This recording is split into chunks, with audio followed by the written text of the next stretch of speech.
Together, we will begin the 4 greatest years in the history of our country, and we will launch the most extraordinary economic boom the world has ever seen. America is ready for a fresh start, ready for a new way forward where we see our fellow American not as an enemy, but as a neighbor.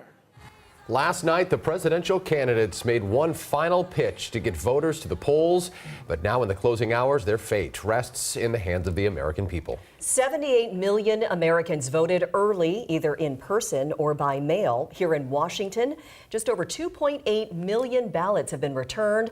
Polls are now open on the East Coast. It's 8:18 in the morning there, as well as the South and in the Midwest. Millions of voters are expected to turn out to cast their votes today. Right now, national and swing state polls show razor-thin margins between former President Trump and Vice President Kamala Harris. NBC's Jay Gray live from Philadelphia again today. Jay, we know this could be a very, very tight race. The national poll has it at 49 apiece. It has been contentious at times as well. Tell us about any concerns about security there in Pennsylvania, which is just such a pivotal swing state.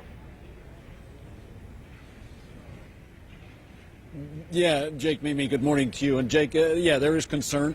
No credible threats, but not willing to take any chances. We have seen extra security here at this polling place, and we know of extra security really surrounding polling places, election centers across this city and across this state. It is a state that could be the tipping point. It's a state that could ultimately determine the president, and so they want to make sure that everything goes off just as planned, that everybody gets their chance today to vote, and they're doing that by making sure that there is security and I should point out visible security at times to make people comfortable as they at times wait in line. And we've seen lines here early this morning. And I know, Jay, you spent a lot of time talking to voters there in Pennsylvania. After hearing from Trump and Harris last night, both in Pittsburgh and Philadelphia, did they do anything to move the needle for anybody who's undecided at this point?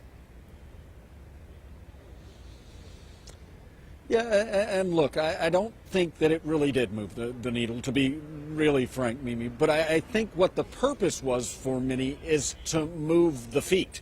Get people who hadn't early voted to get out and come to polling places like this and to actually vote. So they were more motivator than actually persuader, I believe, in many cases, especially here in Pennsylvania. They just wanted to make sure on both sides that they could get the vote out, that they could get their supporters to actually get up and go to the polls today. And so that was the purpose. It was quite a rally here in Philadelphia for the vice president, star-studded on the Rocky Steps, the movie in downtown Philadelphia. And the president spent quite a bit of time in Pennsylvania yesterday as well, but ending up in Grand Rapids, he had a raucous and large crowd as well. And again, both just pushing voters to go to the polls, saying, we've got this as long as you get out and do your part. Yet again, it could all come down to Pennsylvania, as we saw in the 2020 election. Jay Gray on top of it all this morning, live for us on the ground. Yeah. Jay, thank you so much. I know it's a busy day ahead. Be sure to join us tonight on King 5 for election coverage and up-to-the-minute results. NBC's coverage begins at 3:30 tonight as the polls close on the East Coast. And right after that, stay tuned for a special edition of King 5 News.